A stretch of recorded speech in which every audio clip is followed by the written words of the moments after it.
Boa noite, pessoal. Boa noite, professor. Vamos começar a aula. Sexta-feira boa para aprender programação, né?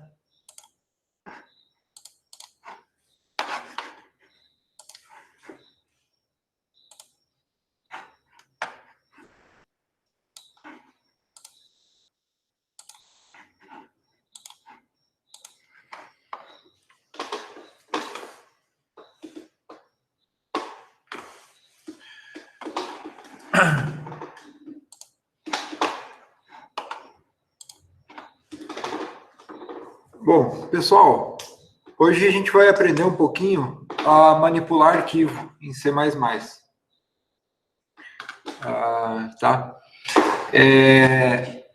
Manipular arquivo é bastante útil, né? Principalmente se a gente quiser ter uma opção de entrada e de saída de dados, né, para os programas. Então, nessa aula a gente vai aprender como é fácil em C++ para fazer operações de leitura e gravação em arquivos de disco, tá? E a gente vai ver como aplicar, tá, esses programas, como que a gente aplica isso em programas que necessitam manipular arquivo, tá? E a gente vai ver alguns exemplos. O primeiro conceito que a gente vai estudar é o objeto string, tá? Ela vai indicar fluxo de bytes, tá? Então, em C tem um objeto string.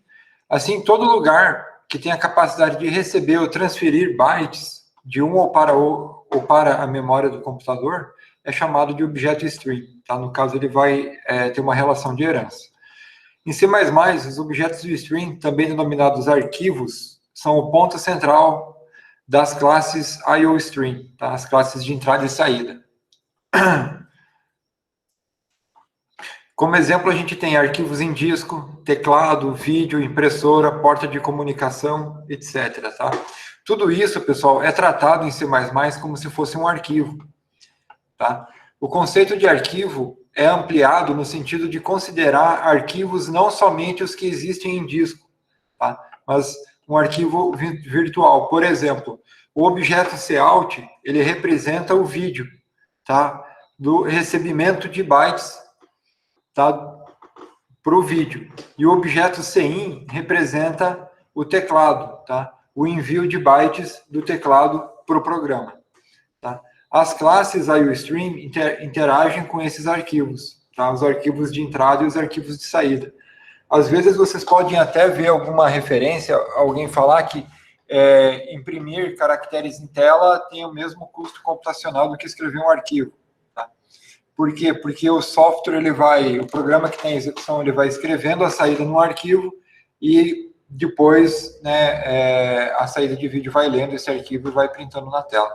Tem programas que têm um processamento muito rápido, tá? E precisa imprimir muita coisa na tela, e a impressão na tela ela ocorre muito tempo depois do programa já ter sido executado.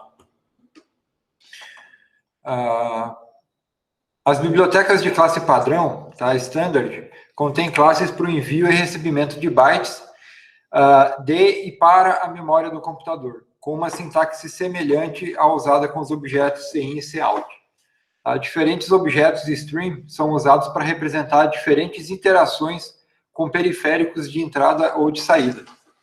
Cada string é associado a uma classe particular, caracterizada pelas suas funções de interface e pelos seus operadores de inserção e de extração. Aqui é o menor, menor e o maior, maior. O diagrama de hierarquia de classe, tá, das classes IOStream, mostra como estão relacionadas as classes da família de entrada e saída. Tá? Essa é a hierarquia aqui. Então, tem uma classe de entrada e saída base, tá?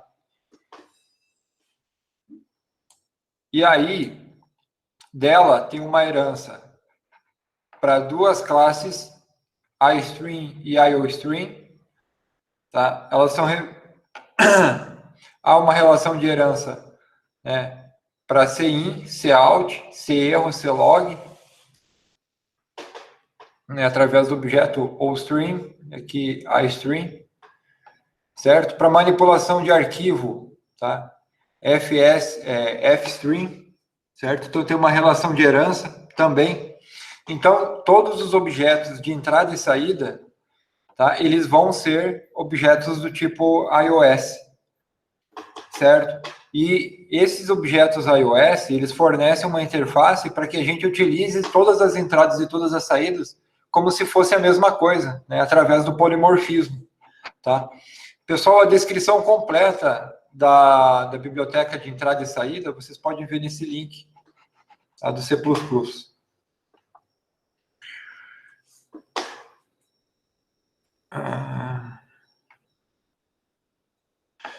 Então, por exemplo, para desenvolver aplicações que manipulem arquivos, não é necessário entender todos os detalhes das relações entre essas classes, tá? Mas uma visão geral, tá? É bem interessante.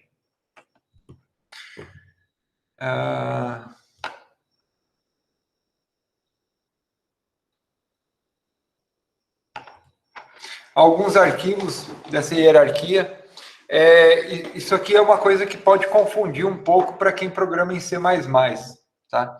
C++ é uma linguagem bem interessante, porque ela permite ter mais de uma classe por arquivo e você tem mais de um arquivo por classe. Tá? Então, você pode definir a interface de uma classe em um arquivo, o corpo da classe em outro arquivo. Tá? E você pode usar esses dois arquivos para definir mais de uma classe em cada um desses arquivos, depende de como você programa.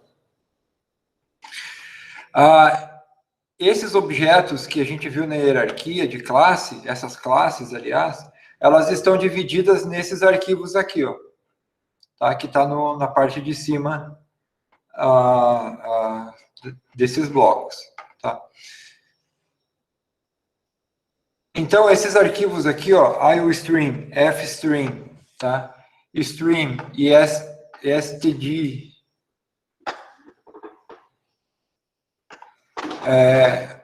são importantes, tá? As classes usadas para impressão em vídeo e leitura do teclado estão declaradas em iostream.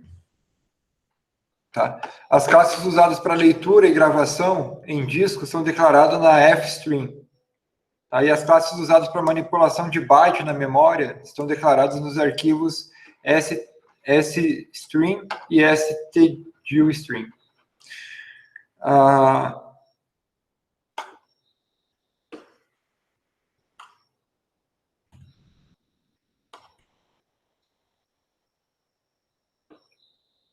Vamos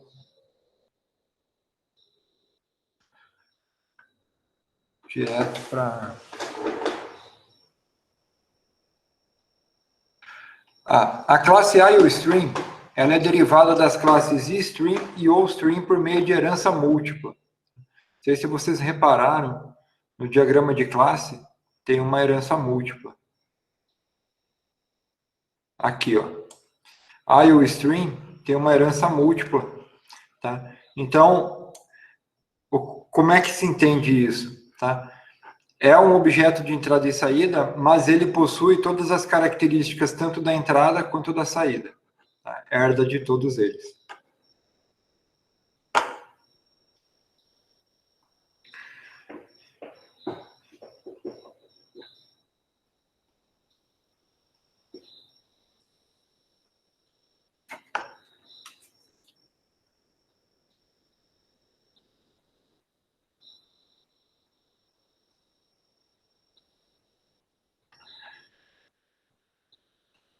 Bom,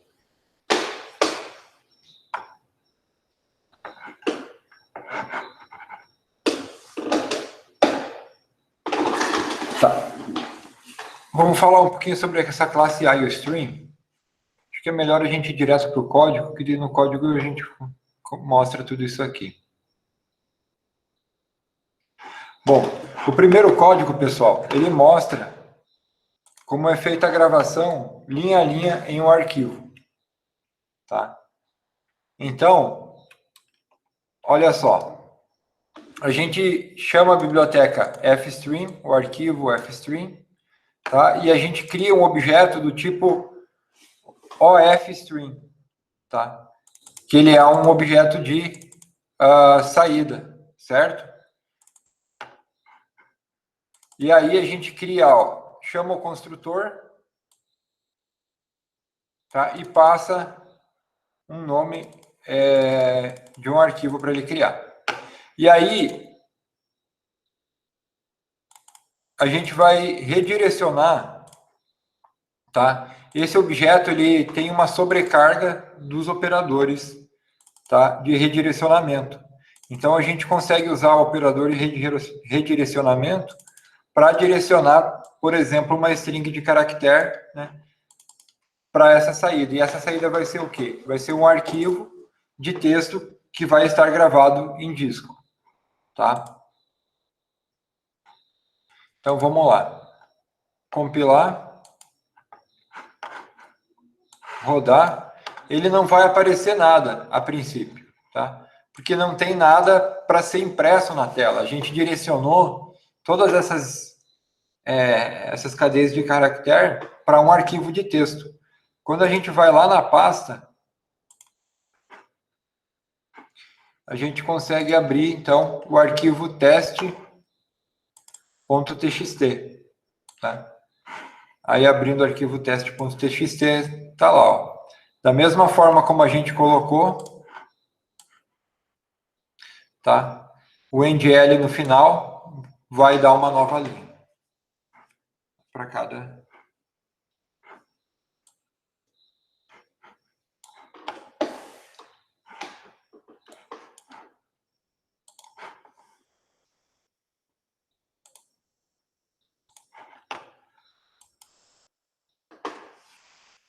Então, a gente declara um objeto fout, tá? Essa classe está definida no namespace std, por isso que a gente tem que fazer o uso do namespace std.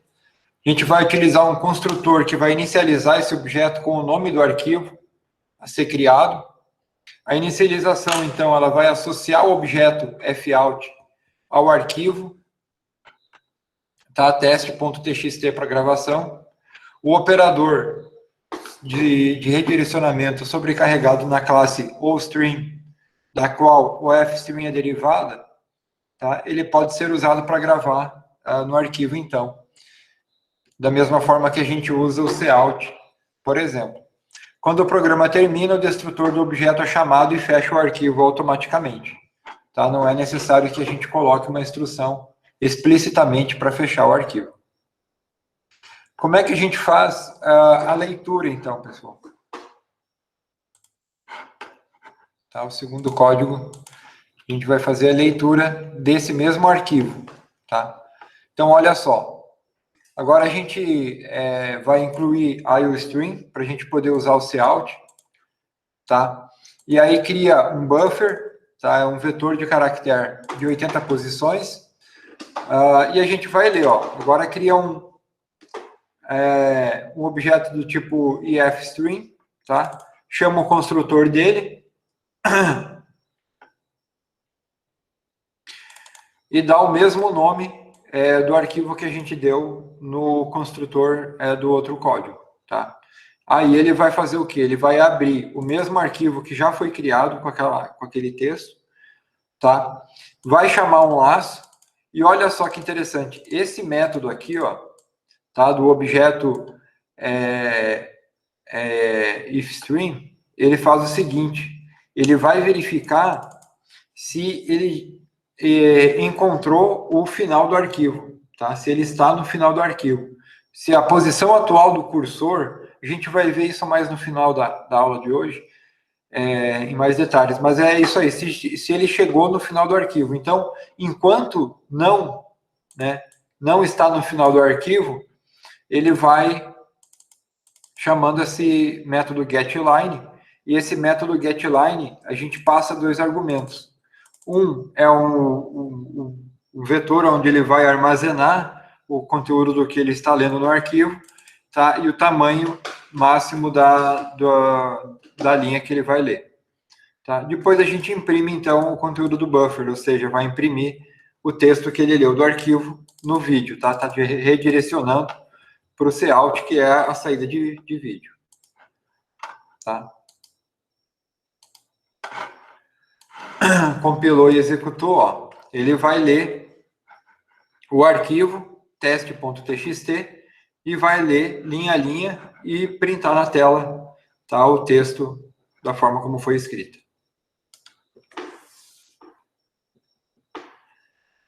Até que não é tão complicado manipular arquivo em C, né?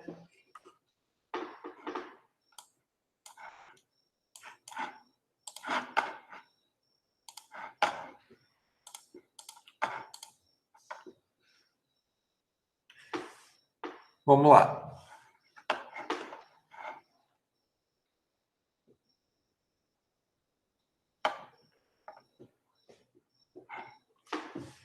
A função getLine, tá? Ela aceita um terceiro argumento, e esse terceiro argumento, ele especifica o caractere terminador de leitura. Tá? Se não for especificado esse argumento, o valor vai ser o /n.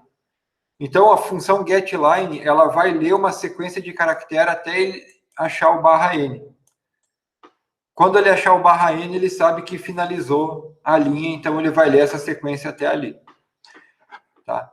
A não ser que você queira colocar um outro caractere terminador de leitura.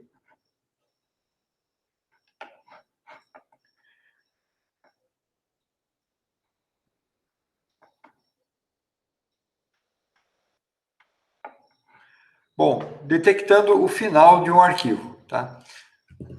Os objetos de qualquer uma das classes de leitura ou de gravação contêm métodos para checar erros no processo de leitura e de gravação desses arquivos. Tá? Para verificar o fim do arquivo, usamos o método EOF. Tá? Por exemplo, dentro daquele while do código anterior, a gente poderia ter usado fileIn, né, fn.good, tá? O objeto de entrada, então, .good, né, enquanto nenhum erro for encontrado, tá? Ou então, também, enquanto fim, né, enquanto nenhum erro for encontrado. O que significa isso? A própria variável objeto, ela vai ter um valor unitário enquanto não tiver encontrado nenhum erro, tá? E assume zero quando encontra um erro. Tá? O mesmo poderia ser feito com a chamada do método EOF dentro do while, aqui também. fn.eof. Tá? Enquanto não, EOF no caso. Tá? Enquanto não chegou no final do arquivo. No último caso, então, o objeto fim teria seu valor zero se algum erro ocorresse. Tá?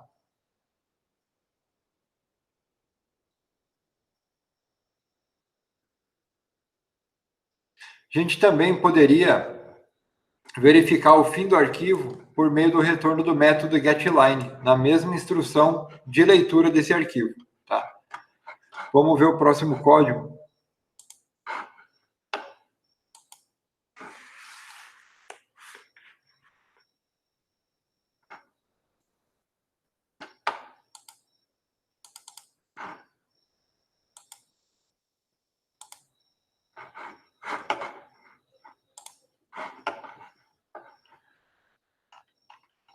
Então, olha aqui, ó. Tá? Novamente, a gente cria o buffer, cria o objeto de entrada, que vai ler o arquivo. E aí, olha só, enquanto não getLine buffer max. Tá? Por quê? Porque a função getLine, enquanto ela não chegar no final, ela vai continuar retornando zero. Se ela encontrar um erro, ela retorna... Aliás, ela vai ficar retornando zero, quando ela encontrar um erro, retorna 1.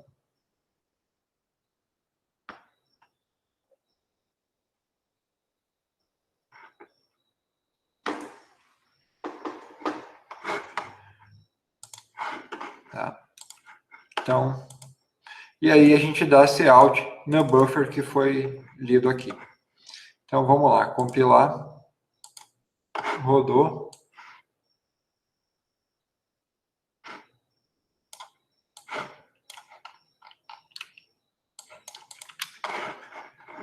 Deixa eu ver o arquivo.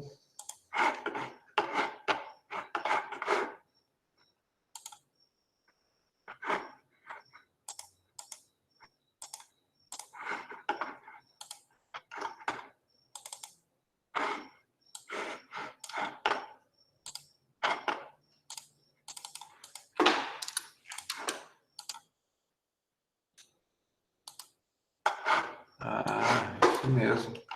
Eu vi que... Então, ó, a função getLine, ela vai retornar um número inteiro enquanto ela estiver lendo, e quando ela chegar a encontrar uma falha, ela vai retornar 0. Tá?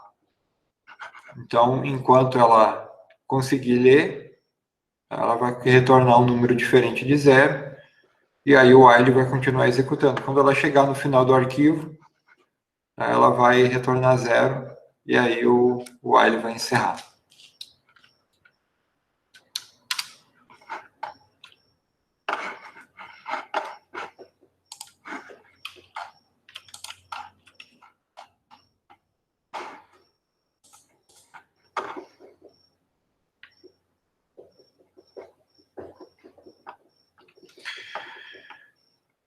Para que a gente consiga ler e gravar um caractere por vez, sem que a gente manipule as linhas inteiras, a gente pode usar o método puts, o método put e o método get.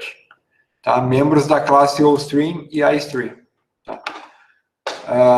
O próximo exemplo, então, é um código que ele vai ler um caractere por vez do teclado e vai gravar em um arquivo. Tá? A leitura vai terminar quando a gente apertar Ctrl Z.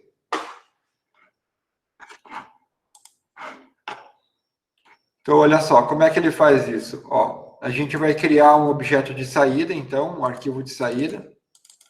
Vamos chamar de teste1.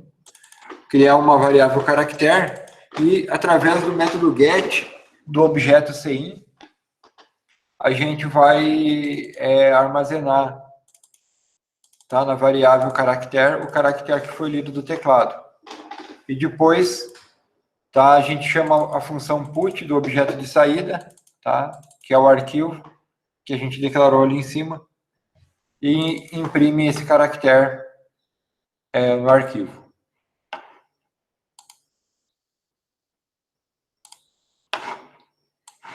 Ó, então, compilou, rodou, vamos lá. Ó.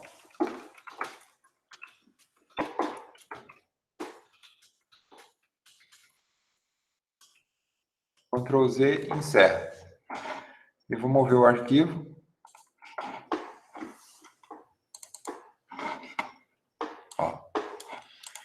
Tá aqui o que foi digitado. Tá? Conforme foi digitando, ele foi armazenando no arquivo.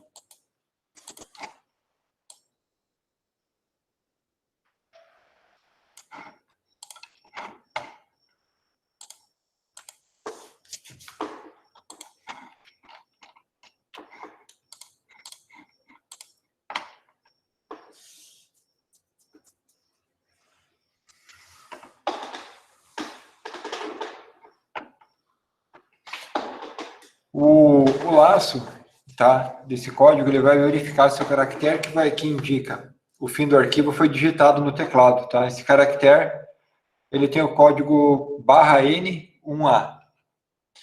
Tá? É um número hexadecimal, 1A. E ele é inserido quando a gente aperta a tecla Ctrl junto da tecla Z. Tá? Os objetos CIN e COUT, eles podem ser usados da mesma maneira que quaisquer outros objetos da classe ifstream, tá? Ou offstream, pois são derivados da mesma classe base, então eles possuem a mesma interface. Tá? Então o método get funciona também para os outros objetos derivados da classe base de entrada e saída. Tá? Olha aqui, ó, usando o get para o arquivo, tá?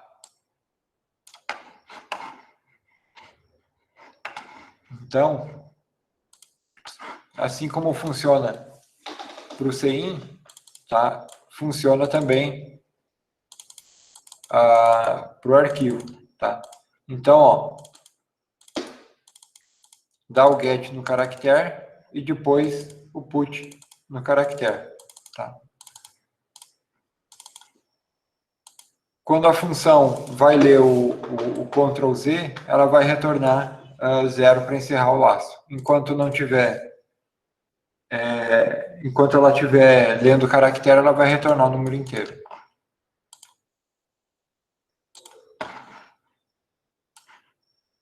Ó, ele abriu e leu o arquivo, tá, que tinha gravado os caracteres que a gente acabou de gravar na execução anterior. Tá? Então, olha só, na mesma ordem que estava lá no arquivo, ele leu, tá, e imprimiu na tela, com put, usando get e put.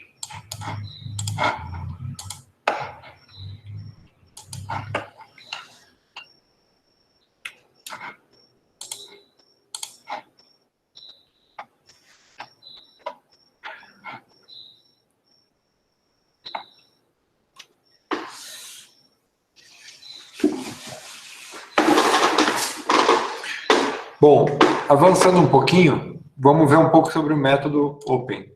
Tá? Quando a gente usa um objeto da classe offString ou um objeto da classe ifString, é necessário associá-lo a um arquivo. Essa associação pode ser feita pelo construtor da classe ou usando o método open, tá? Em uma instrução após a criação do objeto. Então, a gente pode criar o objeto sem chamar o construtor, que necessita o nome do arquivo, e a gente faz isso depois através do método open. Em todos os exemplos, a gente sempre associou um arquivo ao objeto string por meio do seu construtor, tá? Na mesma instrução da sua criação. Tanto o construtor como o método open, eles aceitam a inclusão de um segundo argumento, indicando o modo de abertura do arquivo. E isso aqui é algo importante. Tá? Vocês já devem ter visto isso em C e em algumas outras linguagens, isso é meio padrão. Esse modo é definido por bits de 1 byte, ou seja, tem 1 byte no cabeçalho do arquivo, tá? São 8 bits, e cada um desses bits, posicionalmente, tem um significado. Tá? E eles querem dizer, eles especificam um aspecto da abertura do arquivo.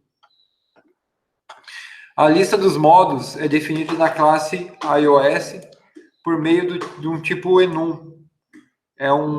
Enum são enumerations, tá? Enumerações. Tá? E essa enumeration chama open mode. Tá? Então, tem vários tipos de números já definidos, tá? Como open mode. São eles app, ATE, binário, in, out e truncado. Tá? O app, quando a gente coloca lá no método esse parâmetro, tá? Ele vai dizer que é para gravar a partir do final do arquivo. Então, quando a gente abre um arquivo e abre ele com essa característica, ele vai continuar gravando a partir da última posição válida do arquivo, append. Tá? ATE, ATEnd, tá? Abre e posiciona no final do arquivo. Binário, a gente vai ver logo logo que é para abrir o arquivo em binário. Tá? Se a gente não colocar nada, a opção é texto. Tá? Até agora a gente manipulou os arquivos no chamado modo texto. Tá? Daqui a pouco a gente vai ver como a gente manipula o arquivo no modo binário. In é para leitura, out para gravação. E truncate abre e apaga todo o conteúdo do arquivo, tá? Para o arquivo ficar sempre aberto como um arquivo limpo. Tá? Vocês podem também ver detalhes disso aí lá no site da C++. Tem uma descrição completa, tem até alguns outros enumerations para isso.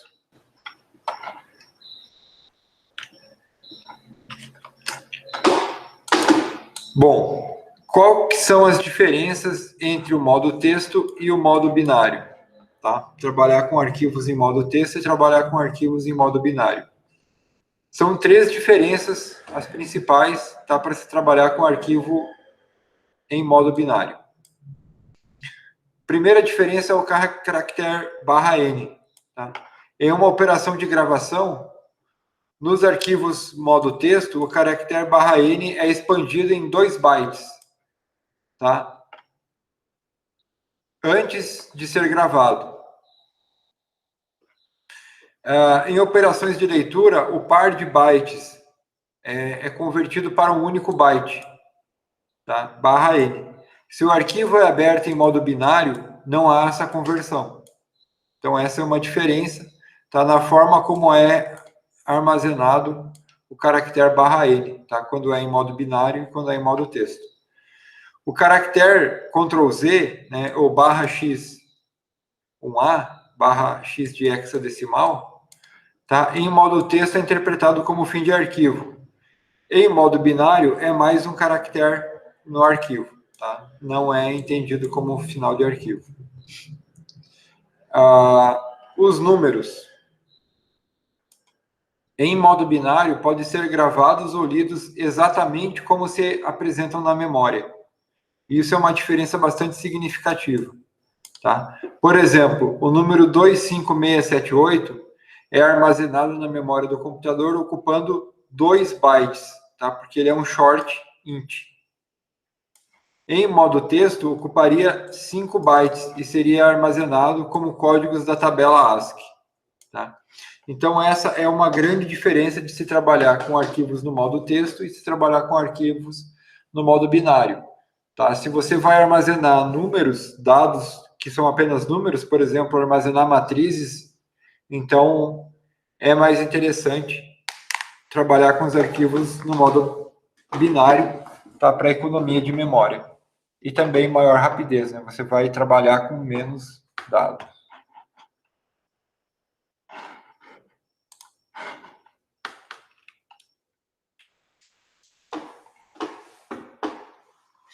Vamos ver esse exemplo aqui, ó, número 6, ele vai contar quantos caracteres, tá, tem no arquivo em modo texto. E aí, olha só, ele vai usar os argumentos de execução, argc e argv. Tá? Então, vamos lá. Vai criar um objeto de saída para arquivo, uma variável de caractere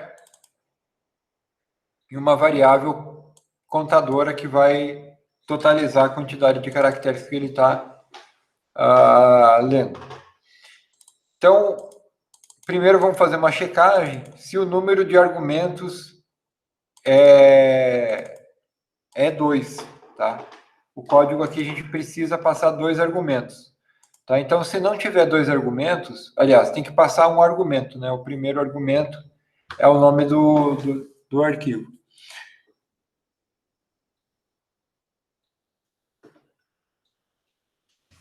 Ele vai ler. Caso não tenha 2 argumentos, aí a gente imprime, então, a forma de usar, que é chamar o executável e passar o nome do arquivo que você quer que ele leia logo depois, com um espaço. Tá? E aí, então, vai chamar a função open, que vai receber o nome do arquivo, tá? Que está na posição 1 do vetor argv. Tá? Isso aqui é assim, ó. O primeiro argumento aqui vai conter o número de argumentos que foi passado para o programa. Tá? E aqui vai ter uma matriz, tá? É um vetor de ponteiros. Então, é uma matriz em que cada linha dessa matriz vai ter um vetor de caractere que vai conter cada um dos argumentos na ordem. O primeiro argumento por padrão, ou seja, o argumento da posição 0, é o nome do arquivo executável. Tá? Então, na posição 0 aqui dessa matriz, vai ter um vetor com os caracteres que correspondem ao nome do arquivo executável. Tá? Filecont.cpp. No segundo argumento, tá? Então, na posição 1, tá? Já que aqui vai mostrar 2, a gente quer que tenha 2 argumentos. Tá? Então, vai ter o quê?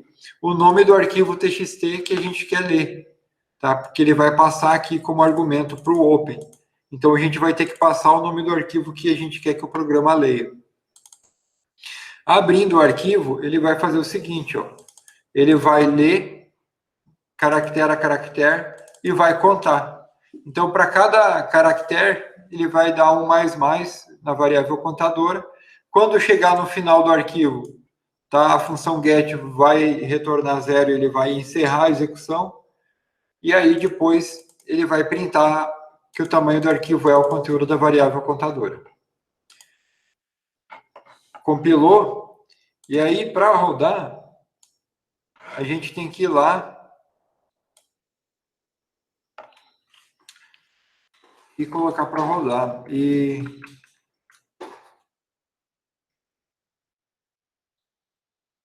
deixa eu ver como é que ficou a saída aqui. É o 6.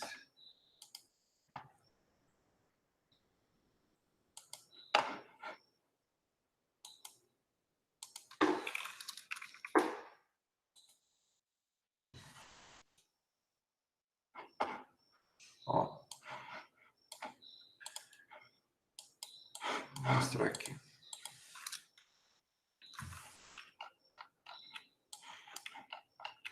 Então, indo lá no diretório, ó, eu renomeei ele e tirei os espaços. Se tem espaço no nome, tem que usar aspa. E aí fica um pouco mais complicado. Então, eu fui lá.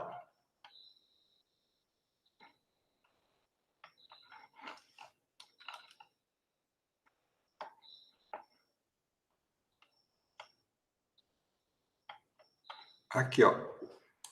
fileconte.exe. Tá? Eu tirei o 6 espaço, traço, espaço. Tá? Coloquei só como fileconte. Quando a gente compila, ele gera um arquivo executável, tá? Com o mesmo nome do arquivo de código-fonte, tá? Porque são as configurações padrões aqui do CodeBlock. Então, vocês vão lá na pasta, vocês têm que ir pelo prompt de comando, pelo CMD, e navegar até lá onde está o arquivo, tá? E aí, vocês chamam ele. fileconte.exe, dá um espaço e manda o nome do arquivo. Nesse caso, eu vou mandar teste.txt. E olha só, teste.txt tem 189, o tamanho dele. Tá? Esse da Enter, ó, o tamanho do arquivo é 183. Mas no dir, aqui o dir do DOS, tá? O comando dir é o comando que vai listar tudo que tem no diretório, tá? Com os tamanhos, inclusive. Então, aqui está o tamanho, ó, 189. Por que deu essa diferença? Ó? Quando a gente chama o executável que a gente acabou de fazer, que vai contar, ó, deu 183. Tá? Essa diferença é justamente por a diferença do caractere /n. Tá?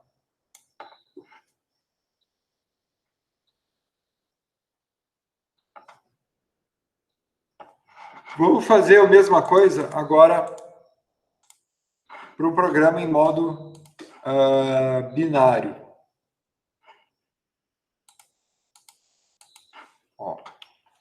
E aí, aqui é que está a diferença. Ó.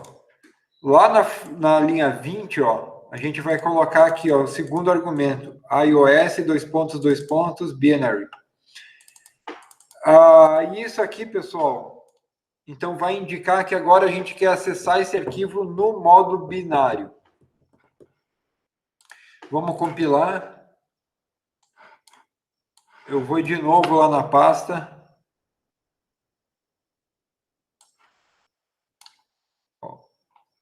É o 7. Vou renomear o executável. fileconte.b. Vou só tirar aqui o espaço, porque com espaço fica... Tem que botar aspa. E aí, agora eu vou aqui, ó, fileconte.b.exe. 189. Olha só, então abrindo o arquivo no modo binário, a gente fez exatamente a mesma contagem que o DOS fez do tamanho do arquivo, tá?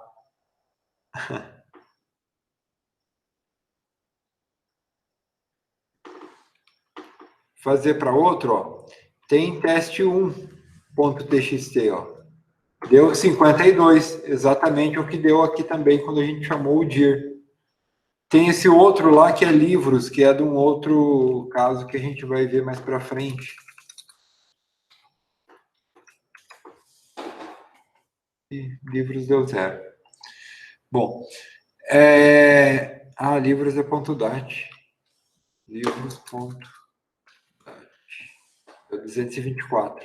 Também é a mesma coisa. 224. Conseguiram executar esses dois códigos, pessoal?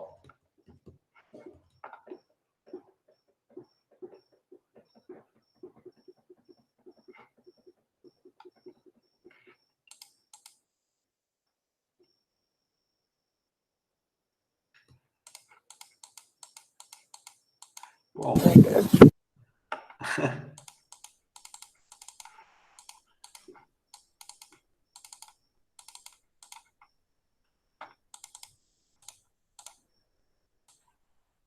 Tá? Esses dois códigos têm esse diferencial aqui, tá? Que é usar os argumentos de linha de comando, para a gente poder passar a informação para o arquivo, para o código executável.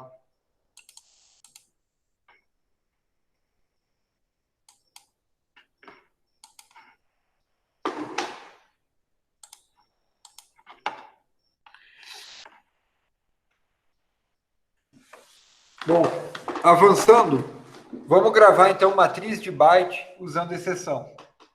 Tá? Muitas vezes a gente deseja ler ou gravar caractere em uma linha por vez. Tá? Mas às vezes não, a gente não quer gravar uma linha inteira, a gente quer gravar ou ler uma quantidade, às vezes até maior de caractere. As funções apropriadas para o processo de gravação e leitura de matriz de bytes são as funções write e read. Tá? Membros de offstream e de ifstream, respectivamente. Essas funções, elas trabalham em modo binário e apenas transferem blocos de memória de e para o disco. Tá? Então, a write é para o disco e a read é do disco. Seus parâmetros são o endereço de memória dos dados e o seu tamanho em bytes. Tá? A gente vai usar muito agora o operador reinterpretCast para converter o endereço para o tipo char, ponteiro. Tá? Então, agora a gente sempre vai usar esse reinterpretCast aqui.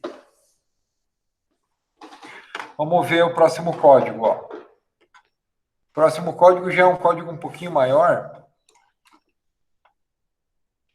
Tá?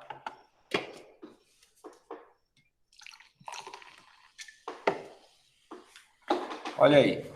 Então, a gente vai mostrar o uso de exceções com arquivos. Tá? Então, a gente cria uma classe, tá? Copia exceção de cópia, tá? Ela vai derivar de exception, tá? E ela vai tratar as exceções de arquivo, então. Vai ter uma variável inteira, que vai ser o código do erro, tá? E um construtor que vai receber o código desse erro, tá? Vai chamar o construtor de exception e vai inicializar o código do erro. Tá? E uma função, what, para tratar o erro. Como é que seria essa função? Tá? Essa função nada mais é do que um switch case, tá? Que ela vai verificar o código do erro e vai remeter ao case correspondente ao código do erro. Nesse caso, vão ser aceitos erros com o código 1, tá? Para arquivo de origem não encontrado, e código 2, não é possível abrir o arquivo de destino. Qualquer outro código, tá? Vai para o default, nesse caso não foi definido, mas vai para o retorno final da função, que é erro inesperado, então. Uma função para copiar arquivo, tá? Ela vai receber um caractere, um vetor de caractere de origem e um vetor de destino. Tá? Como é que fica a definição dessa função?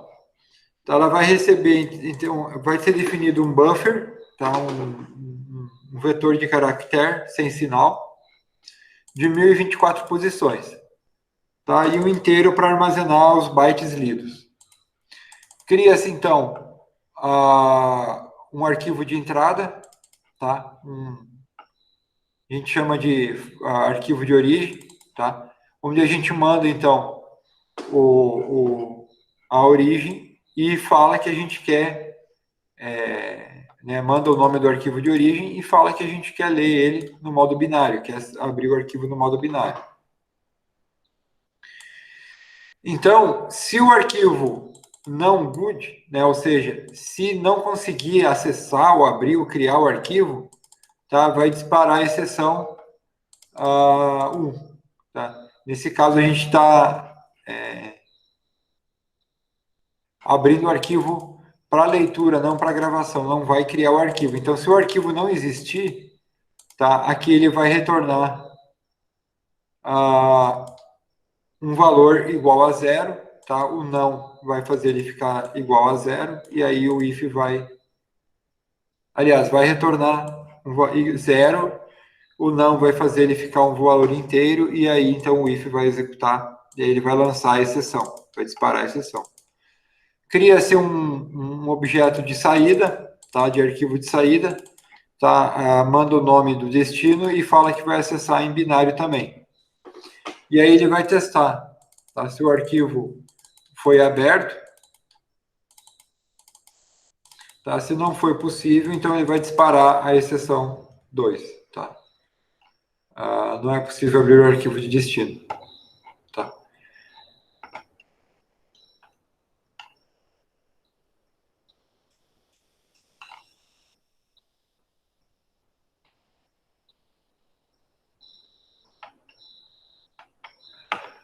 Um do while, então, tá? Para ler o arquivo de origem, tá? Aqui usa o reinterpret cast para converter então o buffer, tá, no vetor de caractere e a gente faz a leitura então dos dados e armazena em buffer, tá? Os bytes lidos, então, a gente chama essa função gcount a partir do objeto de entrada, do arquivo de entrada, tá? E essa função vai fazer a contagem, então, de quantos bytes foram lidos no arquivo. Tá? Chama, então, a função write para destino. Tá? Chama o reinterpret cast novamente, tá? Para fazer a conversão, o casting do buffer. Tá? E aí, agora a gente passa, tá, o conteúdo de bytes lidos. Não precisa passar 1024. Tá? A gente passa só o tamanho do que efetivamente foi lido. A quantidade de bytes que efetivamente foi lido. Certo? O do while garante que vai ser executado pelo menos uma vez, tá? Então, enquanto bytes lidos, tá?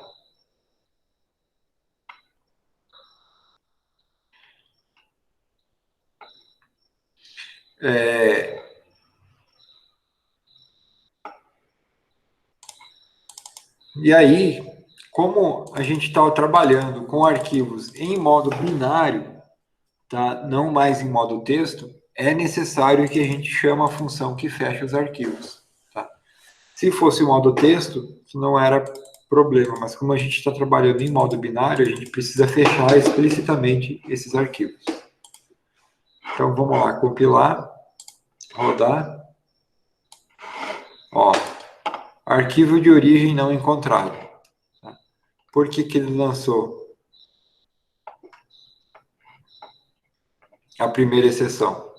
Porque o arquivo, tá? Eu dei o nome com um numeral aqui na frente. Tá? Então, eu vou lá na pasta e vou tirar esse numeral na frente. Tá? É o número 8.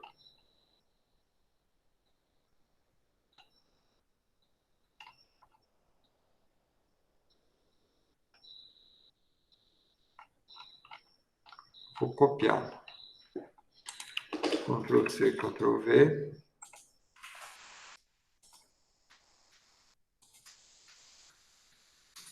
Tá? Beleza. Então, agora eu tenho um arquivo da forma como ele está escrito aqui, ó. Tá? Exceção file, .cpp, que é o arquivo origem. Tá? Ao fazer isso, agora eu tenho um arquivo com o nome correto. Tá?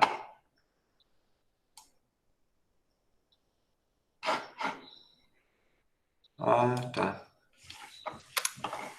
O nome ainda não está certo. Não, não está.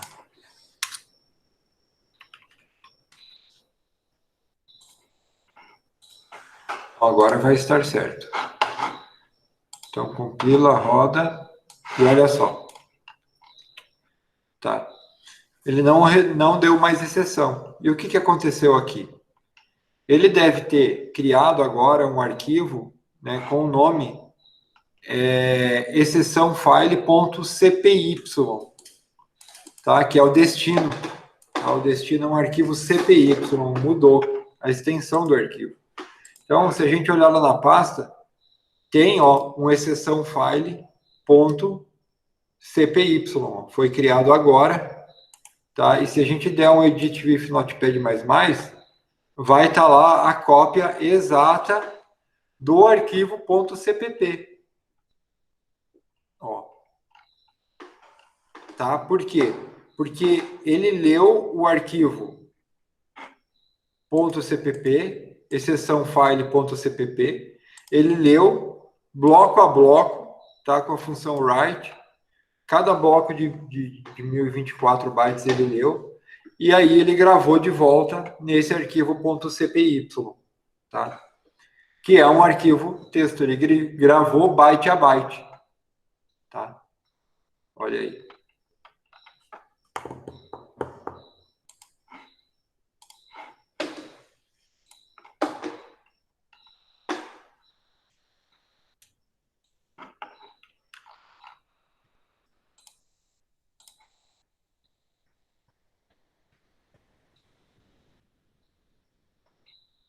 Nesse exemplo anterior, a gente teve que usar o método close para fechar o arquivo.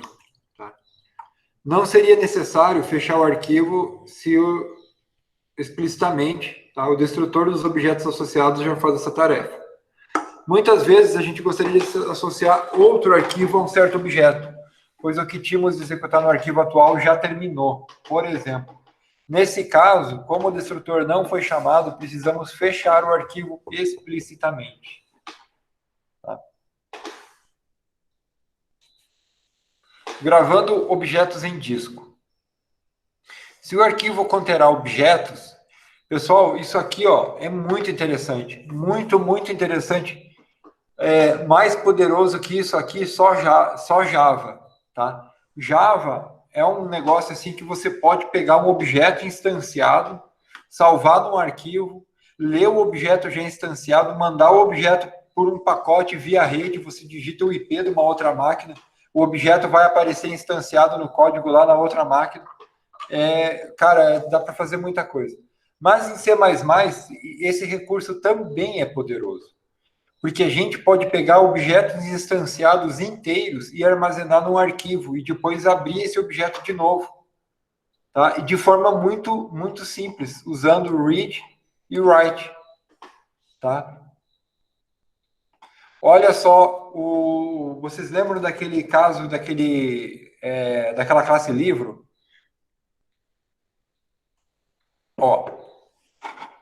Então, a gente tem a classe livro, deixa eu abrir aqui o código, tá? Daqueles exemplos da aula anterior. Tá com construtor, tudo, tá novo livro, tá para digitar um livro.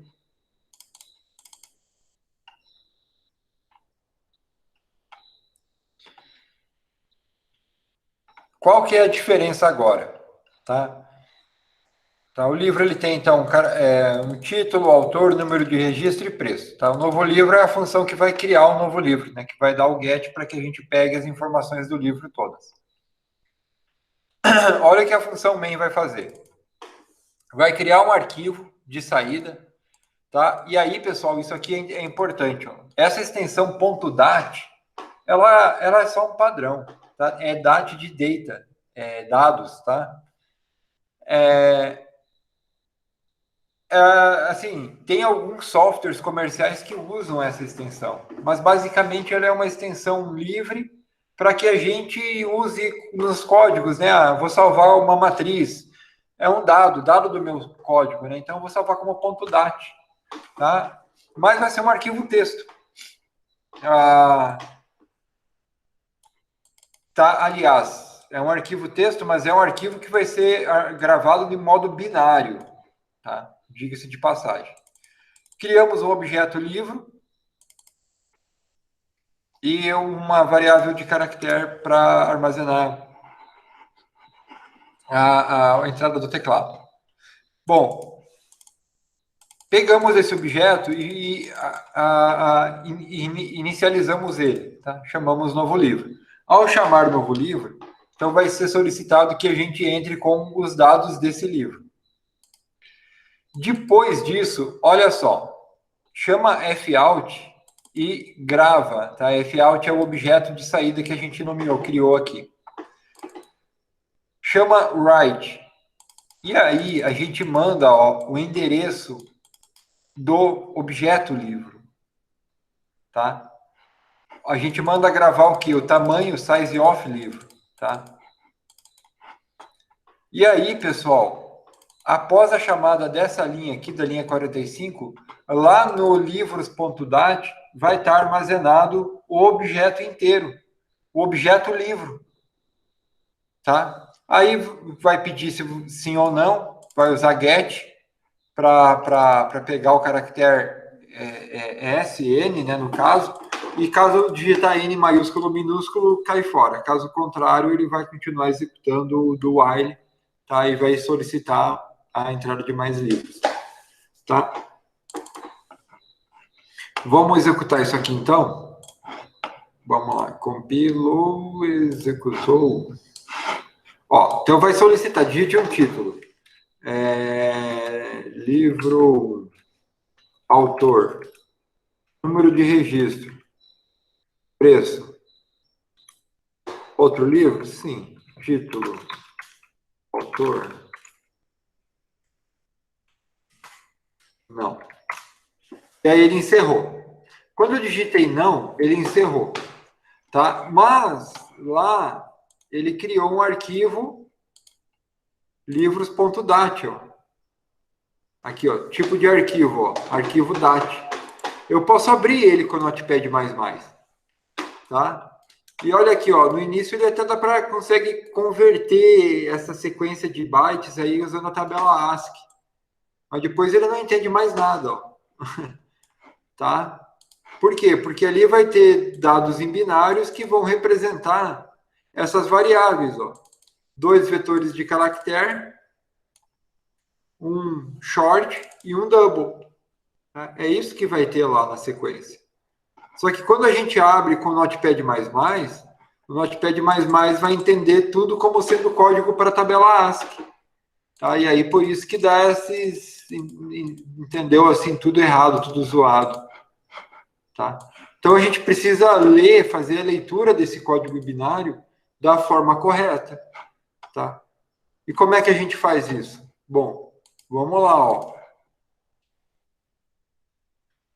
Como é que a gente vai ler, então? A gente vai ler através da função read. Tá? Então, da mesma forma do código anterior, para fazer a leitura, a gente vai precisar ter a classe aqui definida. A gente precisa saber como é que é a classe. Precisa ter a definição da classe que foi armazenada. Tá? Seja aqui ou seja no arquivo .h que a gente incluiu. Tá? E aí, aqui, ó, ela não tem o inicia. Olha só que interessante. Tá? Novo livro. Tem print. Não tem novo livro aqui. E isso aqui é algo muito importante, pessoal. Para armazenar um objeto em C++, tá? O que precisa ser igual no objeto a ser gravado para o objeto a ser lido, tá? As classes elas têm que conter os mesmos dados membros na mesma ordem. Isso é muito importante. Agora, os métodos não serão armazenados no arquivo.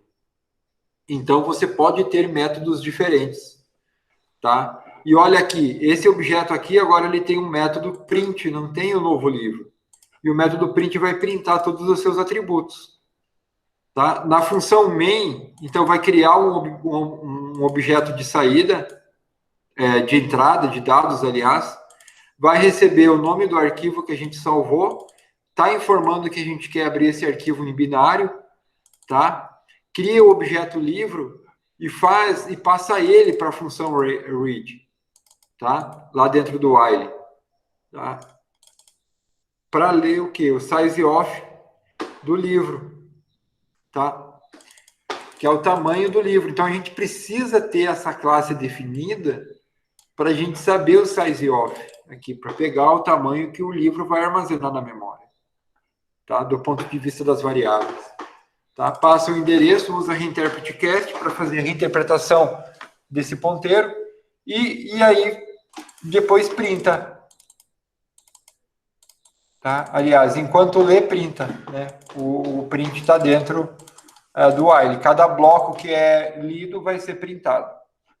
Vamos ver, então, se ele vai printar o conteúdo do arquivo.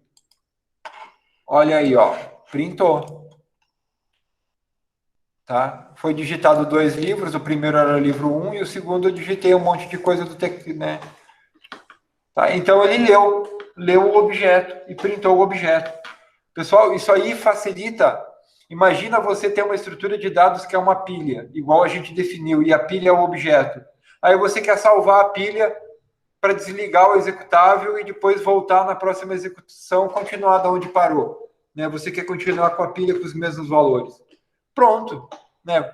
Na hora de encerrar a execução, salva a pilha num arquivo, na hora que for reiniciar, você, né, já reinicia com um método que faz que restaura, né, que faz a leitura e restaura a pilha. Né? Você não perde, você passa agora, então. O mais legal dessa aula de hoje é isso, pessoal. A gente começar a usar memória de disco e não ficar limitado só a variáveis que ocupam a memória RAM. Tá? Usar o disco é bem interessante. Então, a gente ter, assim, por exemplo, né, poder armazenar uma matriz inteira, né, em vez de eu ver uma forma, como que eu vou botar essa matriz no arquivo, vou ter que criar, assim, não, manda o objeto inteiro, grava o objeto, lê o objeto. Muito mais simples, né? Muito mais simples, certo? Isso aí eu acho que é bem legal aprender. Manipulação de arquivos é muito útil, tá? É muito útil.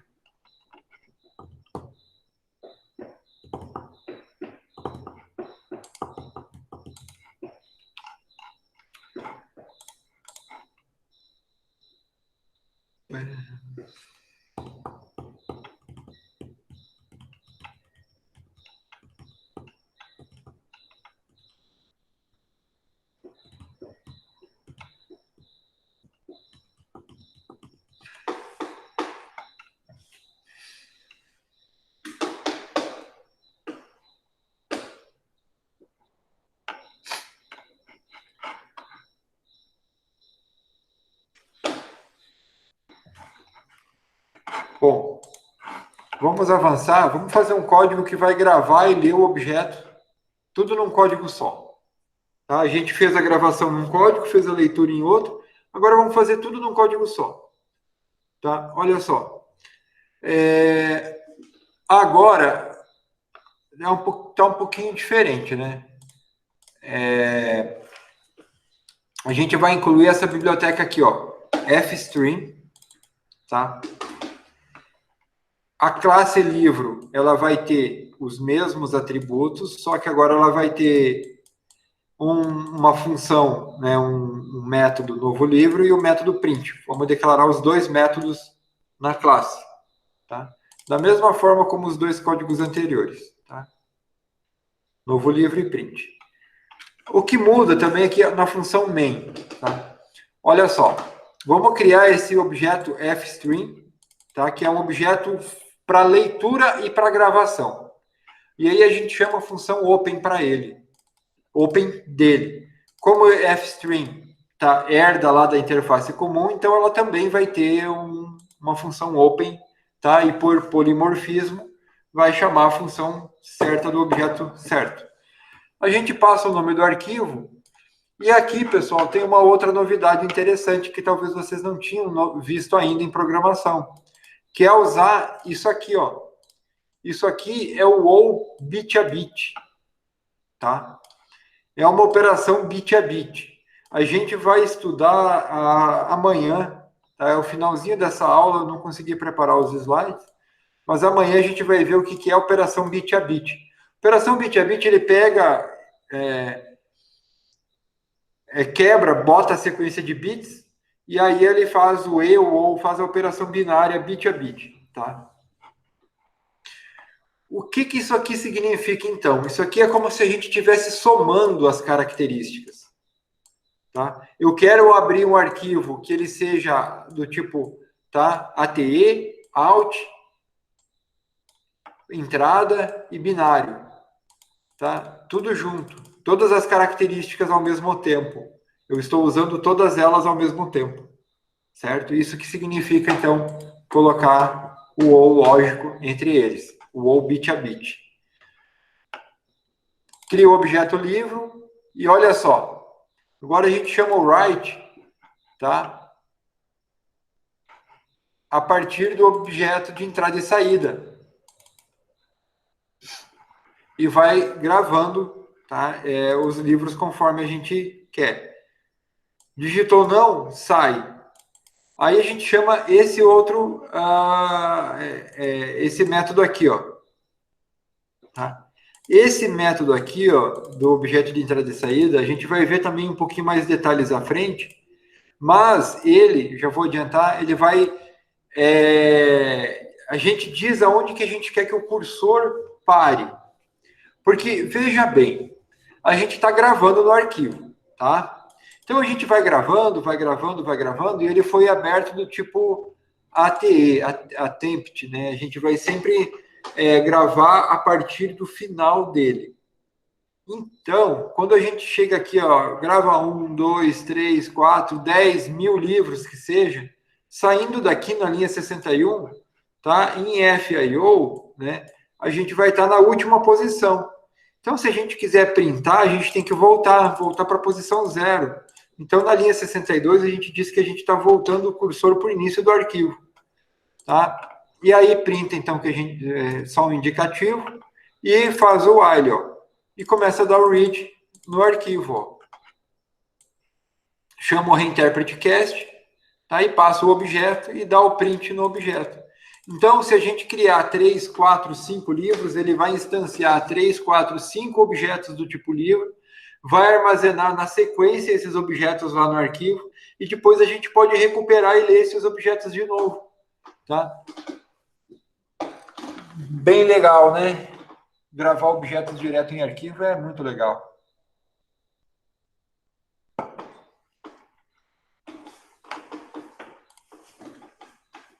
Compilar, executar, e olha só. Digitar o título.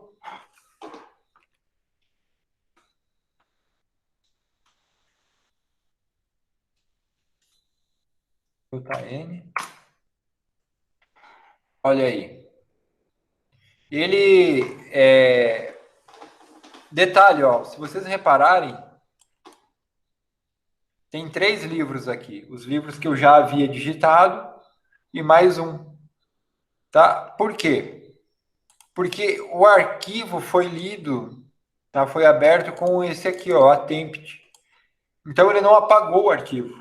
Já tinha alguma informação lá, ele continuou do final, tá? E colocou a informação nova, que foi o terceiro livro que eu cadastrei.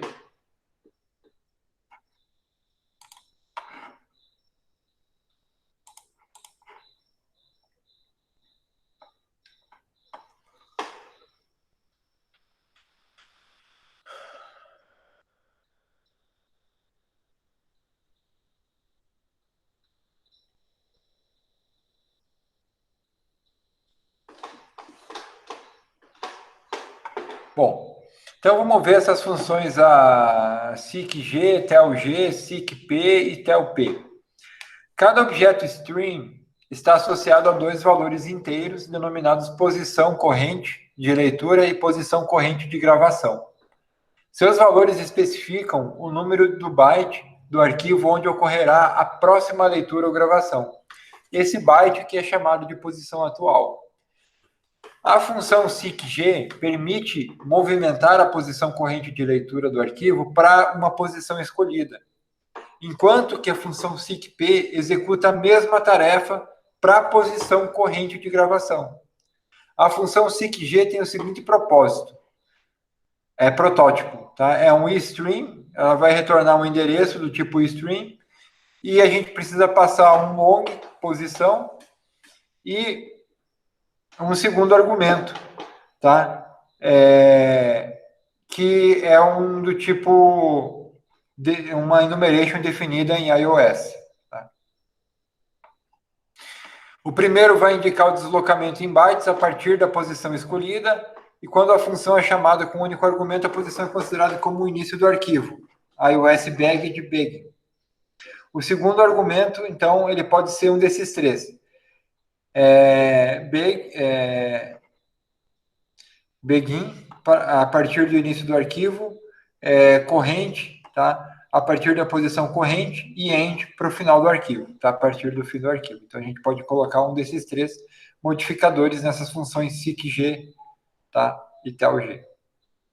A função telg retorna um long que indica a posição corrente de leitura em bytes, sempre a partir do início do arquivo.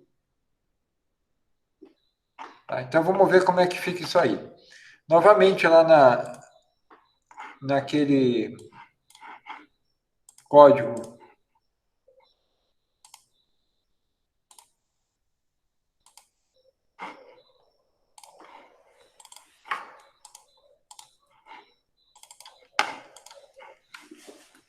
do livro, então, de novo, tá? A diferença está aqui na função main. A gente cria o arquivo cria um objeto só para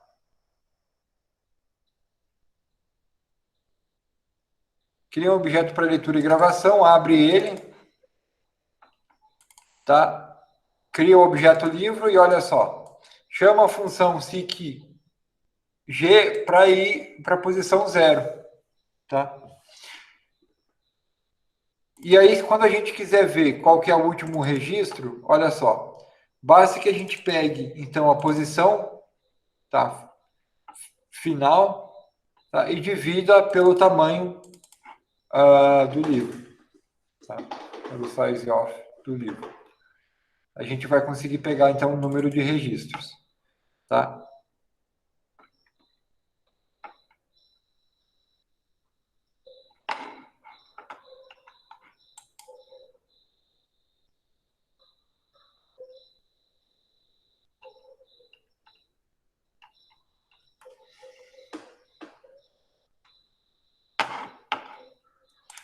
Tá? Aí ele pede para a gente inserir o número de registros, tá? E aí ele vai calcular, então, uma posição, que é o número de registros informados menos 1, vezes o tamanho do livro. Tá? E aí ele vai posicionar, então, nessa posição que a gente informou, tá? E aí vai ler, tá? A partir dessa posição, tá? Vai chamar a função de leitura, e aí vai printar o conteúdo a partir daquela posição. Então, vamos lá. Vamos ver como é que funciona.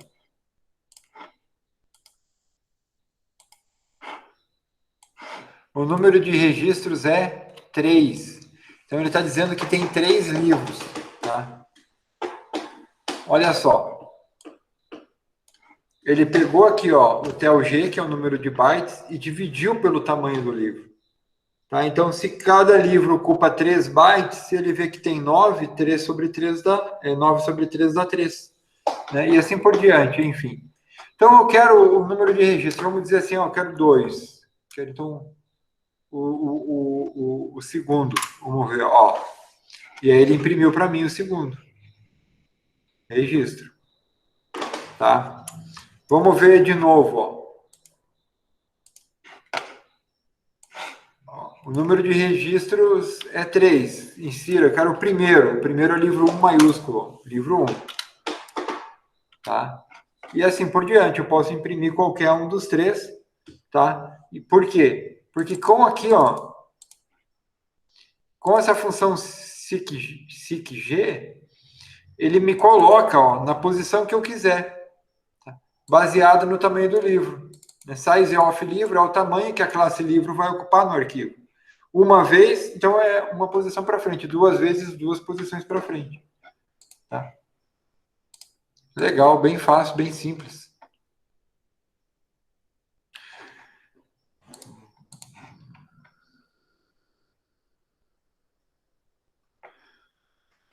Vamos ver um pouquinho sobre algumas condições de erro dos arquivos. Tá?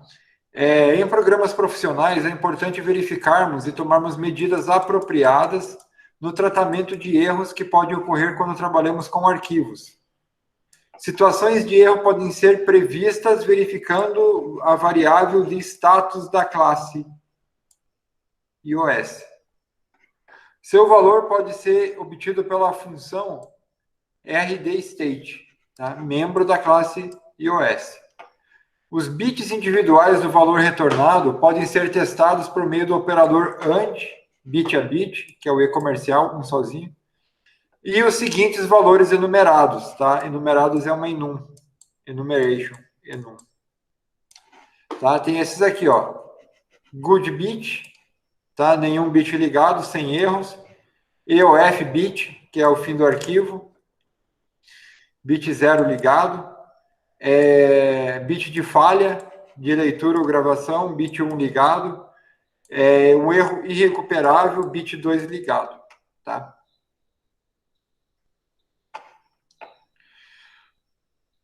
O método clear modifica a variável de status, tá? É um outro método importante. Se for chamado sem argumentos, todos os bits de erro serão limpos. Tá? Então, a gente pode chamar esse método clear para limpar todos os erros, tá, de uma execução de leitura de arquivos.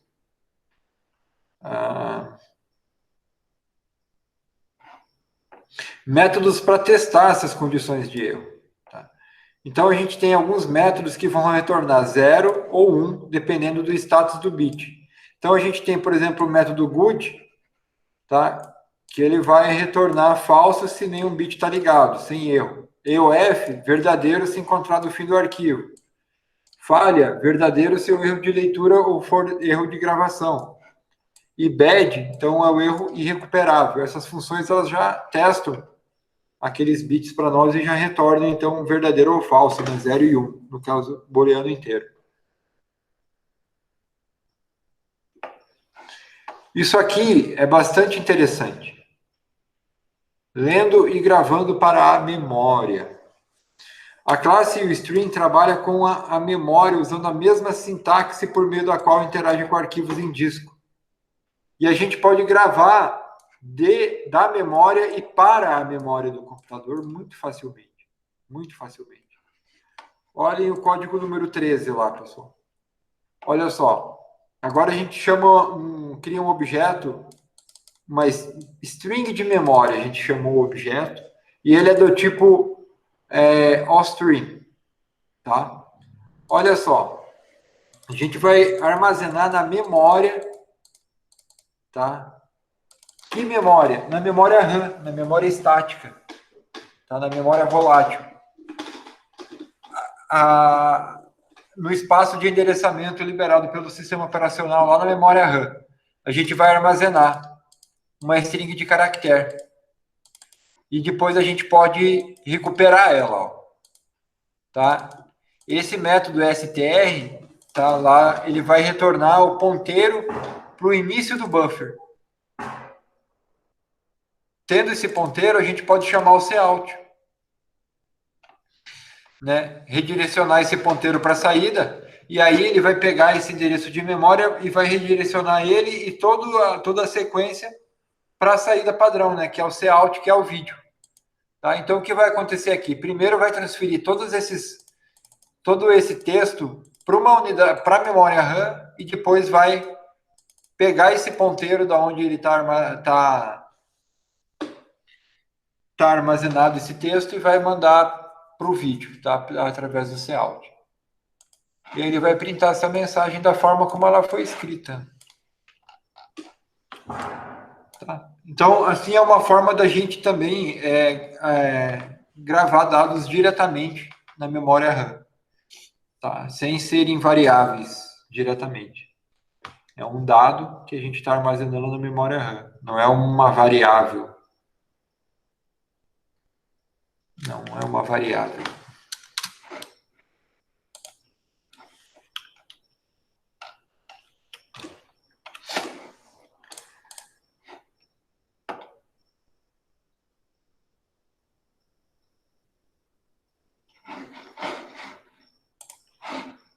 O próximo código, ele vai gravar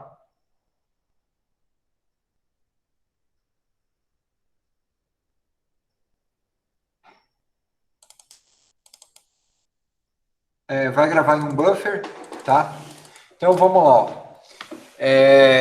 A gente vai criar um buffer chamado SP, tá? Cabe 200 caracteres ali. E aí, quando a gente cria o objeto, a gente passa para ele, tá? O ponteiro do buffer, tá? Passa SP. E o tamanho que esse buffer vai ter. Então, o tamanho é size of SP, tá? Que é o tamanho de 200 posições de caractere, o tamanho em bytes. Passando isso aí, então, ele vai armazenar isso aí lá na memória RAM, só que a gente já tem o ponteiro especificando onde ele está, que é essa variável buffer aqui. E aí a gente manda imprimir esse buffer na tela, tá? Conteúdo desse buffer na tela. Também vai imprimir certinho.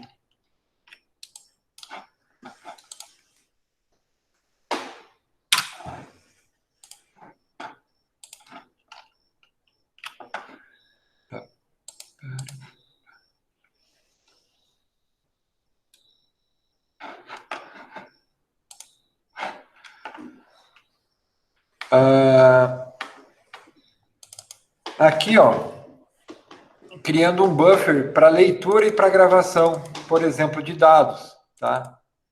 Então, cria um objeto, tá?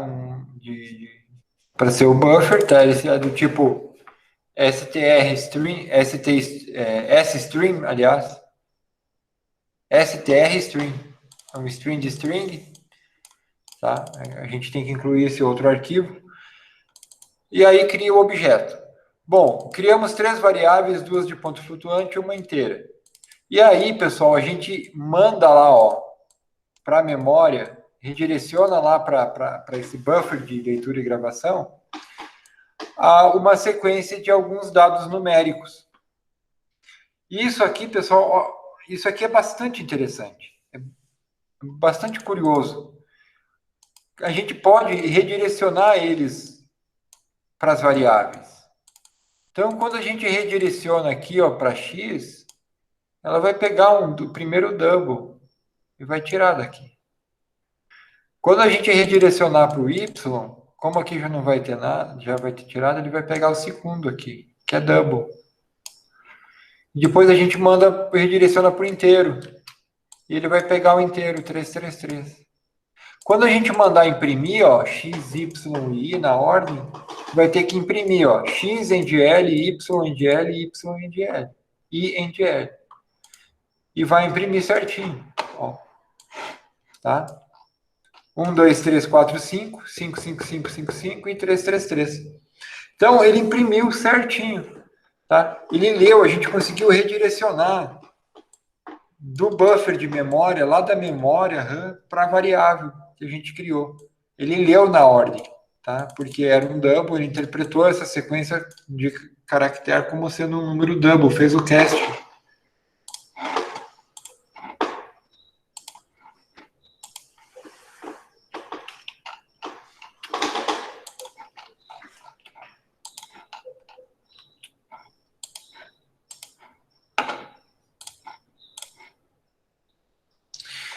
Pessoal, esse próximo código aqui, ó, imprimindo na impressora é o seguinte. Eu não consegui acessar a minha impressora aqui para fazer a impressão. Mas quando eu fiz esse curso há uns anos atrás, uma impressora USB eu tinha conseguido configurar para que ela imprimisse, tá? Mas tem umas coisinhas interessantes. No DOS, a impressora padrão, aqui é definida como impressora padrão, tem uma variável, um arquivo de impressão chamado PRN, tá? A gente tem como redirecionar a saída, esse arquivo padrão, para a impressora também, tá? Eu tinha uma impressora USB, quando eu ministrei o curso, eu tinha conseguido configurar ela certinho e havia funcionado. Mas aqui é uma impressora de rede e o acrônimo dela não é um endereço de IP. Eu não consegui fazer esse código funcionar para a impressora aqui. Na verdade, acabou que eu estava executando e travou.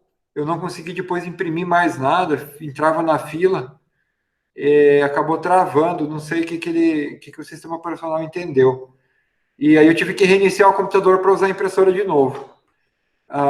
Mas tem sim, por exemplo, desenvolver código para DOS e tal, principalmente aquelas impressoras matriciais ou impressoras que estão conectadas na porta paralela. Se você tem uma impressora de porta paralela e ela está configurada como padrão, PRN funciona. Se não tiver como padrão, depende de qual for a porta, LPT1 ou LPT2. Se você colocar aqui LPT1 ou 2, enfim, com 1, com 2, se você colocar o endereço certo, ela vai funcionar. Tá? Então, se você tem uma impressora USB, colocou ela lá e é com 1, com 2, vai funcionar. Tá? O mesmo funciona também, pessoal, para saída serial. Se vocês querem mandar dados para saída serial, tá? Porta com 1, porta com 2, também dá para mandar por aí. Tá?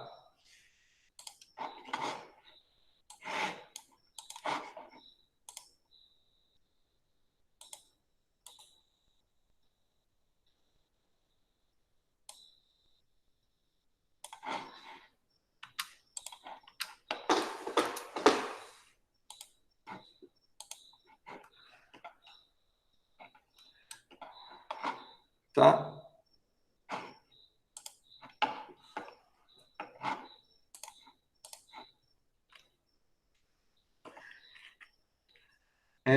Avançando aqui, pessoal,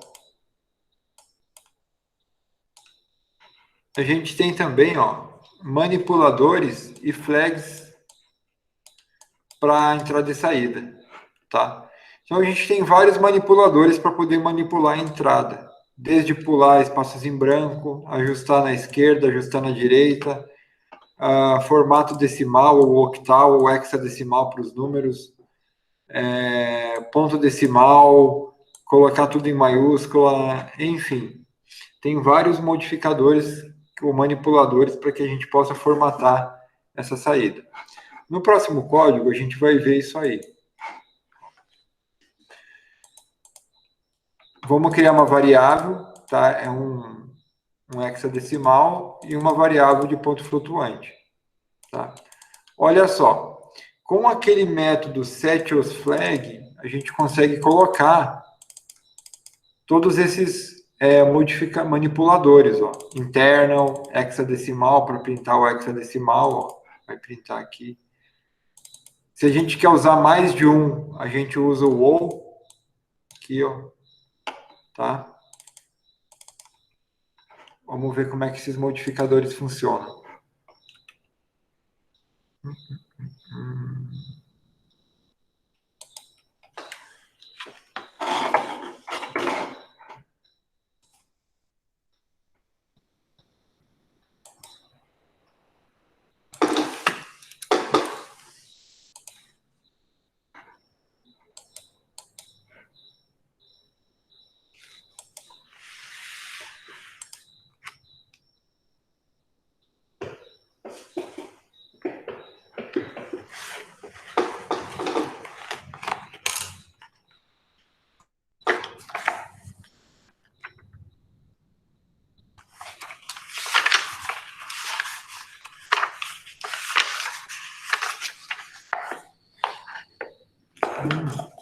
Sim.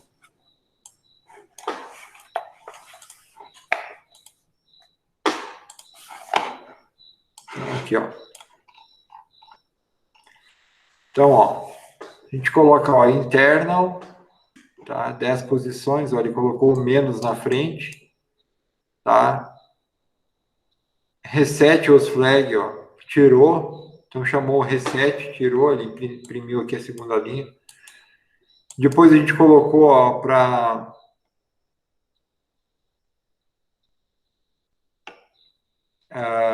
printar ele como hexadecimal. Como hexadecimal.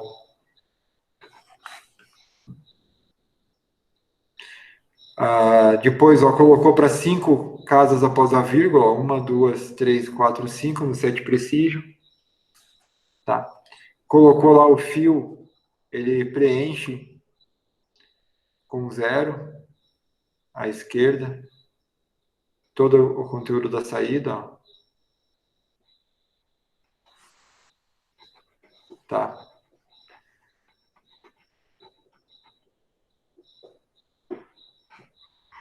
O fio, então, ele manda reprintar toda a saída e preenche com 0, tá? Os caracteres à esquerda, para a saída sair formatada bonitinho.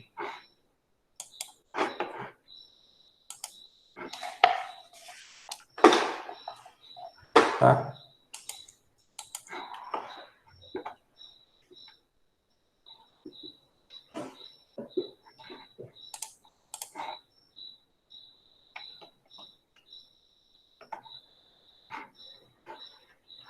Bom, um dos últimos conteúdos, então, é esse manipulador.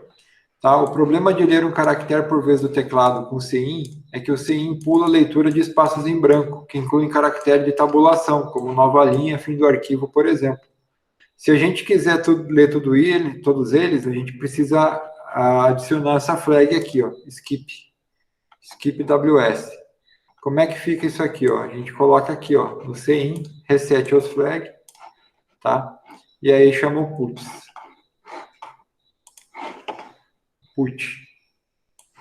no foutput.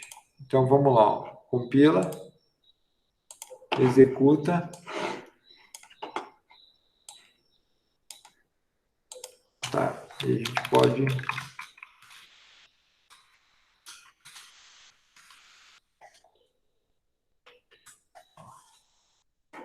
tá? E aí agora a gente coloca em teste, armazenou lá em teste.txt, ó, tá aqui, ó. Então agora ele leu tudo, ó. Ele leu os nova linha, o enter, ó, tá? Ele leu tudo e armazenou no arquivo, certo? Todos os caracteres que foram digitados. Lembrando que ele está usando put aqui. E por fim, pessoal, a gente pode criar manipuladores próprios também. Tá? Nesse caso aqui, ó, está criando um manipulador chamado form. Tá? A gente cria ele e manda ele, ó, redireciona ele para a saída. Nesse caso, a gente está querendo fazer o quê? Ó? A gente está dizendo para ele preencher com ponto à esquerda, tá? Ponto decimal, 2 casas, 20 colunas. Tá? Então, 7 precision 2, 7W 20. Certo? Então, ele vai pegar esse número aqui, ó, e vai colocar assim, 2 casas após a vírgula e vai ter 20 colunas. Tá? E o que não tiver número, ele vai preencher com o ponto à esquerda para manter as 20 casas. Certo? Quando a gente chamar o form. Certo? Então, olha só, esse cout ele vai chamar o x, ele vai redirecionar o x para o cout e vai dar nova linha. Aí ele vai redirecionar o form, que é o manipulador que a gente criou aqui, ó. Tá? E aí, ao redirecionar o form, depois de ter redirecionado o form, o que ele redirecionar vai sair com essa nova formatação. Tá? Porque o valor de retorno aqui, ó, tá? É um OS com as características que a gente deseja. Então, vamos lá. Como é que vai funcionar isso aqui? Compilou, rodou, olha aí, ó. Então, na primeira execução, ó, ele printou o valor como a gente tinha digitado e na segunda ele printou o valor como a gente configurou. Tá?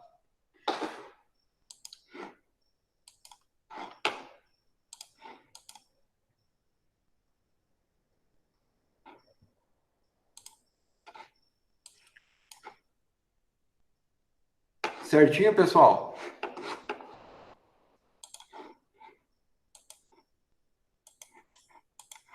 Pessoal, era isso aí que eu tinha preparado para a aula de hoje. E eu já estou com a lista de vocês praticamente pronta, a segunda lista. Tá? Eu devo postar ela hoje ou amanhã. E aí eu gostaria de saber de vocês se vocês conseguiram olhar aquele código que eu mandei ontem o link.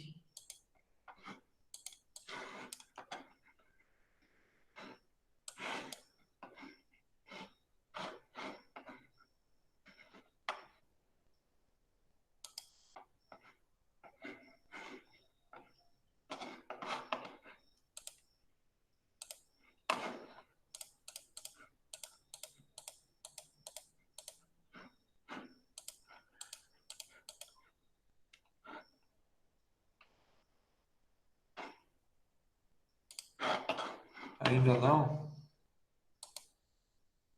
Professor, Sim? assim, pelo que eu vi aqui, parece um pouco complicado, né? Porque tem vários comandos aqui que eu nunca tinha visto. Entendi. Esses comandos que tem ali, na verdade, são comandos que ele criou. E está em arquivo de biblioteca, tá? Mas se vocês acharam meio complicado, meio ilegível, eu vou buscar outra alternativa para atividade. Conseguiram executar? Baixar e executar?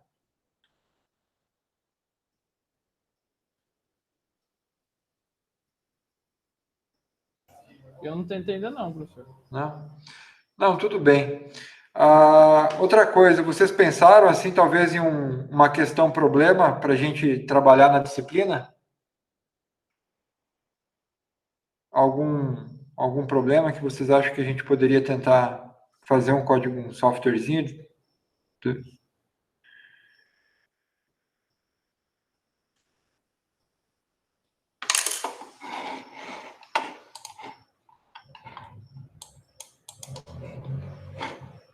A gente vai ter aula agora, dia 17 e dia 18, tá? Vai ser quinta e sexta da outra semana, tá?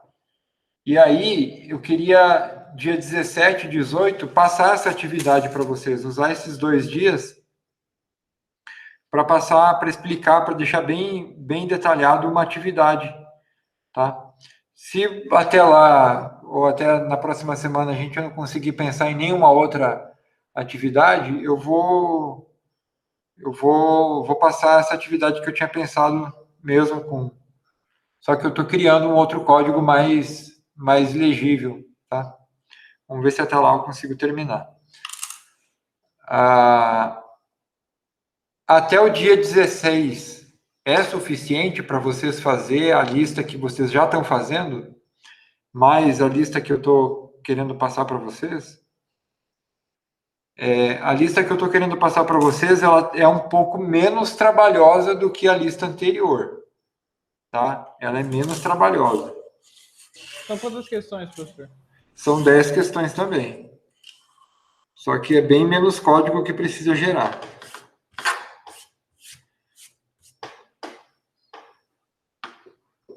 Eu vou fazer assim, eu vou alterar, é pouco tempo. Eu vou colocar já no SIGA lá, essa segunda avaliação que eu estou passando agora, que eu vou passar hoje ou amanhã, eu vou colocar.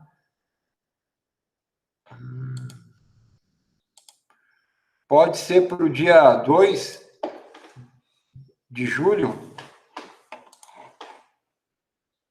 Acho que até lá dá tempo, né?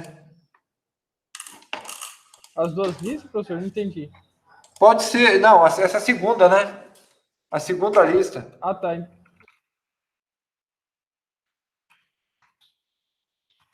Para dia 2 de julho. Se for como prazo inicial, professor, beleza aí, mas aí, tipo, professor, encontrei um problema, tal, ainda não tô conseguindo resolver tal coisa, falar, tem como estender ainda mais um pouco? Tem. É porque eu já vou mudar no sistema, porque depois vai que eu esqueço. Então eu vou botar para o dia 2 do 7. Ela estava para o dia 16 do 6. Então eu vou botar lá para o dia 2 do 7. Beleza? Beleza, professor, aí qualquer coisa, os outros meninos da sala, se alguém quiser um pouco mais de tempo, eles conversam com você. Aham. Aí é o seguinte, ó, o prazo final para tudo, que não tem como, não tem possibilidade, é dia 2 do 8, tá? Eu coloquei como prazo final dia 1 do 8, mas, assim, dá para estender tudo até o dia 1º. Dia 2º é o dia que tem que lançar as notas, começar a lançar as notas, e não tem como estender mais, tá? Assim, a gente vai ter aula, na verdade, tem um ponto positivo para lá, né? A gente vai ter aula dia 17 e dia 18, mas o semestre só vai terminar dia 2 do 8. Tá? A gente vai ter agora 16 e 17 do 6, mas as aulas só vão terminar dia 2 do 8. Então, vocês têm mais de um mês e meio, mais de um mês e meio praticamente, para fazer as atividades, né? Que a gente não vai ter aula, por assim dizer.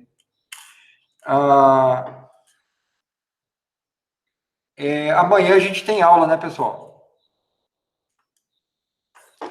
Aí, assim, ó, sobre a aula de amanhã, vocês querem marcar ela mais para frente para a gente poder fazer uma aula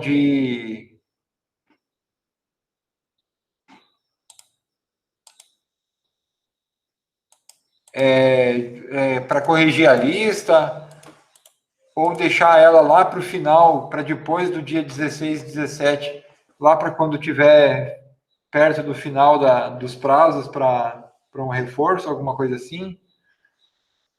Porque a aula de amanhã, né, a gente praticamente já contemplou toda a ementa. Ficou um pouquinho conteúdo faltando, e aí eu posso passar esse conteúdo na aula amanhã de noite, ou então a gente deixa para mais para frente. O problema de deixar mais para frente é que tem aula das outras disciplinas, né?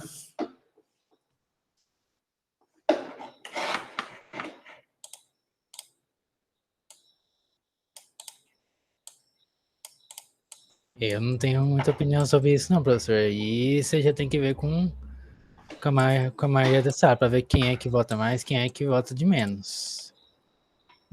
Para mim, eu tô no meio termo. Para mim é um pouco imprevisível. Sábado, para mim, é um dia meio imprevisível, que pode ser que dê, pode ser que não dê. Então, amanhã a gente podia... É que depois vai ter aula com os outros docentes, né?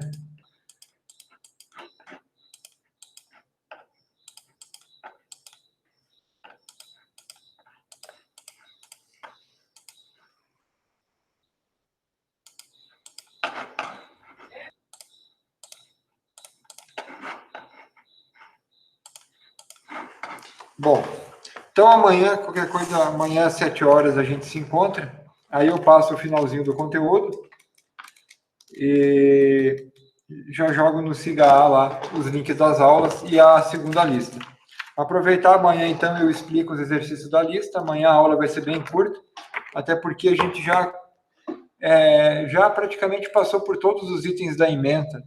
Eu acho que a única coisa que faltou passar para vocês é a questão da enumeration, né? Porque eu citei no capítulo hoje e eu acho que eu não passei para vocês. Mas aí eu coloco na aula e mais algumas coisinhas e aí eu explico a lista, certo? Mas A vê com o lista resto 1 da ou sala, 2? professor. Vê com o resto da sala depois, para ver, vai que alguém tem algum inconveniente ou algo do tipo. Então, mas aqui amanhã tá marcado no Cigar, amanhã é dia de aula nossa, né? Não é? Deixa eu abrir o Cigar aqui de novo. De acordo com o calendário, tá marcado lá. Então, vamos seguir o que está marcado, que daí não dá conflito, né? Se eu for querer mudar o dia de amanhã, aí, ó, dia 5/6, amanhã tem aula. Então, eu dou a aula de amanhã, pessoal. E a gente segue o que está no Cigar para evitar conflito. Então, tem a aula de amanhã e depois vai ter aula, então, dia 17 e dia 18/6, tá? Ok? Professor, Sim? se o conteúdo final, essa parte do final do conteúdo for rápido, tem como passar depois umas dicas da lista 1, de alguns exercícios? Sim. A gente pode, de repente, se vocês me mandar o código do que vocês já fizeram, eu posso olhar e a gente pode ir fazendo na aula amanhã algumas questões. Tá? Se vocês me passar o que vocês já fizeram, a gente vai vendo como dar continuidade no código. Se você estiver com bastante dúvida.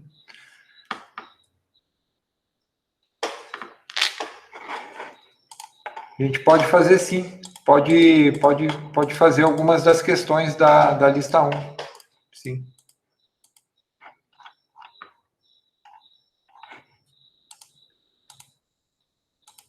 Certo?